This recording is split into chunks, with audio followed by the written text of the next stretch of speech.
Credit cards are viewed by many as a danger sign you have to stay away from, where a survey from Bankrate reported that nearly half of Americans are carrying credit card debt. And not just that, but the total outstanding credit card balances have been increasing rapidly over the past few years. This is a serious problem that needs to be addressed because when you use credit cards, you are actually borrowing money from a bank viewed as a short-term loan, where unlike most loans, such as auto loans or mortgages that have monthly payments based on your debt to income ratio, credit cards give you much more flexibility on how much short-term debt you can take on. This can be really dangerous if you don't know what you're doing because spending money has never been easier, and if you find yourself unable to pay off your card's balances and you start falling into credit card debt, banks will charge super high interest rates to you, where currently the average APR for credit cards in Forbes Advisor's database is just around 25%. If I could get 25% guaranteed on my investments, I would sign up for that all day and not even think twice. But those high fees are exactly how the big banks make so much of their money, and it's also why once someone falls into credit card debt, things only get harder and harder to get out of. So whether you're brand new to credit cards or you've been using them for quite some time but don't know much about them, if you avoid the mistakes I'm about to tell you, you could end up saving yourself thousands to tens of thousands and even hundreds of thousands of dollars over time. Knowing that, my name is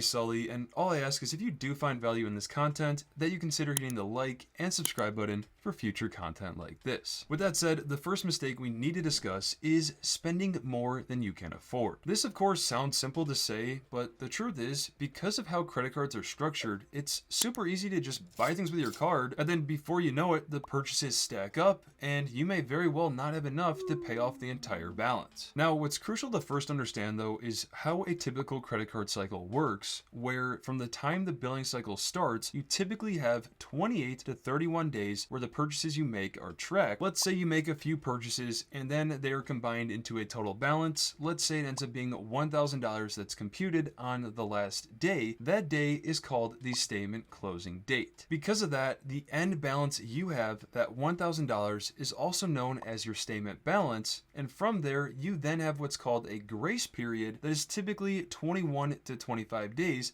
to fully pay the balance off. And that last day to pay it off is called the payment due date. On this date, banks want you to feel like debt isn't a problem because that's how they make so much of their money. So they're gonna say, look, for now, you only have to pay a minimum payment of $40 and you can stay in good standing. Worst of all, that good standing is now what leads you into what's called carrying a credit card balance, which pretty much means you are now being charged super high interest rates, probably around the 20% range. And if you continue down the road of not paying it off, things will just get worse and worse. But the thing you have to understand is that credit cards go much further than just offering some sort of cashback rewards for using the card. You see, credit cards have a direct impact on your credit score, where your credit score has a significant impact on the interest rates you get on loans and the overall likeliness of being approved. That is because with a good credit score, it shows lenders that you are less of a risk to them. This is just another reason why properly using credit cards can help you save a ton of money down the road, because the better the score you have, the lower the interest rates you're likely to get, and the more money you are likely to save from areas like buying a home or getting an auto loan. I bring all this up in this section of the video because your payment history, such as missing a payment or carrying a balance over month to month, has a significant impact that is among the largest one towards your credit score. All in all, if there is anything to take away from this video, it's to make sure that you pay your balances on time and in full every month, and to set up auto pay so that everything is done correctly, assuming you don't make the first mistake, that is spending more than you can afford. Moving on from there, the next mistake to avoid is using too much of your credit limit. To keep things simple, let's say that you have a credit card that has a limit of $1,000 and you decide to put $800 on the card. The difference between how much you spend compared to how much of a total credit limit you have is called the credit utilization rate, which is in the form of a percentage, or for this case, that would compute to be 80%. But what's really good to know is that a 0% credit utilization has no real benefit to your credit score, where you should instead aim to keep your score below 30% and preferably under 10% to help your credit. And the reason this is actually really important to keep track of is because your utilization, also known as the amounts owed, has the second largest weight to your credit score, being 30%. Now, if you're in the position of a high credit utilization, there are a few easy ways to fix this, and the first is to just pay off your balances early, particularly at least a few days before the statement closing date that I mentioned earlier. For example, let's say that on day 5, you bought a large item on your card. Maybe it was to reach a sign-up bonus or simply get cash back on a purchase. A few days later, it would help if you just paid off most of that right away. The reason that this is allowed and recommended is because the amount credit bureaus use to determine your credit score and the impact from your utilization is based off of the statement balance that is based on the balance on your card at the end of the billing cycle on that statement closing date. So if you notice a week or two before that date that your utilization is going to be high, pay off most of your balance and your credit score will thank you later. Besides that, another easy strategy to reduce your utilization rate is to also ask for an increase on your credit limit. This is as simple as reaching out to your credit issuer, and assuming that you've used the card properly, this could be a super easy way to get your credit limit from say $1,000 to $4,000. And if you were to end up having $400 on the card, rather than being a 40% utilization rate with a $1,000 limit, you can now be at 10% with the higher limit. Aside from that, another easy option to consider is just applying for a new card. For me, my first card was the Chase Freedom Unlimited, and then over time, I then added the Freedom Flex, and then the travel card, the Sapphire Preferred, so I now have many options to choose from. But now something else to be careful about is the number 3 mistake, that is, if you're not using your card at all. If you find that you have an old credit card that you don't use anymore, chances are that card may be automatically closed over time because of inactive use. This can also hurt your credit score because the length of credit history has a 15% weight to your score. And to be exact, the length of credit history is calculated by factoring in the age of your oldest account, the average age of all of your accounts, and how long it has been since you've used certain accounts. Keeping a card that you've had for a long time can improve the length of your credit history even if you don't use it. In fact, keeping a card open also improves the ratio of the amount of credit you use compared to what you have available, known as the credit utilization. And because credit mix has a 10% of weight to your score, especially if this is your only credit card, that could have a large impact for you as well. All in all, if you find yourself not using a credit card anymore, unless you really have the urge to close it, ideally every once in a while, you would just want to put a small purchase on it to keep it active. An even easier idea that I like more and suggest is to consider using it to pay for a subscription you use and to just set up autopay so you don't even have to think about it going forward. Knowing that, moving on to the number 4 mistake is applying for new cards too often. You see, new credit you take on has a 10% impact on your credit score, and be aware that when you apply for a new credit card, the lender conducts a credit inquiry, which is also known as a hard pull on your credit report, where you will likely see a drop in your score, but that is likely to bounce back fairly quickly. In fact, NerdWallet states that each inquiry temporarily decreases your FICO score by about 5 points, and if you accumulate too many inquiries all at once, you could be looking at a larger blow to your credit score than you would expect. They also state frequent and repeated hard inquiries can look to card issuers like a desperate attempt to acquire credit, which will further decrease your odds of approval. As a general rule, you don't want to act in a way that will make potential lenders leery of investing in you. In fact, Bankrate states it's also a good idea to wait at least 90 days between new credit card applications, and it's even better if you can wait a full 6 months. Because of this, the best thing to do prior to any credit card application that you submit is to properly think over the true benefits you are going to get from the card and whether you see yourself actually using it consistently long term. Many individual companies try to make things intriguing with sign-up bonuses and other benefits, but unless you are a huge recurring fan of that store or that airline or whatever other company it is, it's typically not going to be worth it. This in fact leads me into the number 5 mistake, that is using the wrong credit card. Whether you are still using a starter card like a secured or student credit card, if you've been doing things properly, you may qualify to upgrade that card into a better overall credit card to use, and with certain issuers, they may automatically upgrade the card based on certain thresholds if they're met. Another situation you need to be aware of is using store credit cards, because many of these cards restrict you to only using their points in that store, and even if you are a heavy spender at that store, there are many other great generic reward cards that can still give you great benefits that may even have a reward system that could give you even more value back. A personal example of this that I was considering was getting using a Costco credit card because you can get 5% back on Costco gas, and then 4% on any other gas stations, and then 2% back on all Costco purchases. But after thinking further, I decided to get the City Custom Cash card that allows 5% back on any particular category that you spend the most in, where I now strictly use this for gas so that I can get 5% back on any of my gas related purchases. And if you are already in City's ecosystem, it's even nicer because the points can also be used and combined with other City cards like the travel card, the City Strata Premier. If you add that, you could use that to gain even more value back on travel. And then rather than 2% back on all Costco purchases, using a simple card like my Freedom Unlimited, I'm able to get 1.5% back on all purchases, but using the chase points that I earn with my travel card, I can get at least double that value when it comes to travel, which is pretty much viewed as 3% back. Not to mention, but with a Costco card, the rewards you earn are only issued once per year, that is every February. This entirely depends on your situation, but rather than needing to get every different type of store credit card, using generic rewards cards are much simpler if you categorize them, which I made an entire video on that I think you'd find great value from that I'll leave linked in the description below. To sum it up, I truly believe that having a setup based on spending categories is a simple, easy, and yet super effective way to manage everything. But knowing that, the last mistake you need to avoid is taking a cash advance. A cash advance in simple terms is like taking a short-term loan from your credit card issuer, where it's pretty much like borrowing money against your card's credit limit. Many times you can do this at an ATM, in person, at a bank, or in some cases over the phone, but I'm gonna keep this section short because you really shouldn't consider taking out a cash advance unless you are in an absolute worst case scenario emergency that it is absolutely needed. The reason I say that is because there are fees associated with doing it, and you are charged a super high interest rate, even up to 30%, that starts charging interest immediately. All in all, just understand that this is a thing, but you really want to prioritize only spending what you can afford and avoid doing this at all costs. Because credit cards can be very dangerous if not handled properly, you have to think of them as a tool that you only use to take advantage of them instead of the other way around. With that said, here is a quick bonus covering the final tips you need to be aware of. The first is to understand the interest rates and fees associated with their card. They're likely really high, and if you understand the severity of it, it'll keep you on your toes to stay away from it. Also, be aware of those intro rates that say 0% for the first however many months. It may seem nice to take advantage of, but the truth is they're typically only for a short period of time, and that can very well lead you down the wrong path financially. Aside from that, it's also important to review your billing statements frequently to ensure everything is correct and that there's no things like fraud lingering around or even subscriptions that you thought you canceled or that you should cancel. It's really easy to get confused from credit cards, so another tip I have is to also move all the payment due dates for each of your cards to be on the same date. That way you have a clear understanding and don't forget when things are due. That of course depends on your entire situation. Setting up auto pay is already going to help a ton with that if you only spend what you can afford, but that is at least what I personally find helpful. On top of that, it's also crucial to have emergency savings so that you can prevent the odds of ever getting into credit card debt. The rule of thumb is typically 3 to 6 months of living expenses, and that also depends on your personal situation. But I will say a great place to have an emergency fund is a high yield savings account so that your cash that's sitting can earn much more interest than other banks like Chase that only pay you 0.01% of interest. Now, if you want to see some of the top high yield savings accounts in the market, I'll have a direct link in the description below for you to check them out. Besides that, remember to aim for a credit utilization under 10%, ideally to avoid paying it off entirely at 0%, and don't forget, especially with a large balance, to pay it off before the statement's closing date to reduce the impact on your credit score. And lastly, it's recommended to avoid closing credit cards unless it's a last resort and you personally feel that it is the best thing to do for your position. Now, if you want to see other credit card content and tools that I created, I will have direct links in the description below for you. And as always, don't forget to hit the like, subscribe, and notifications button for future content like this.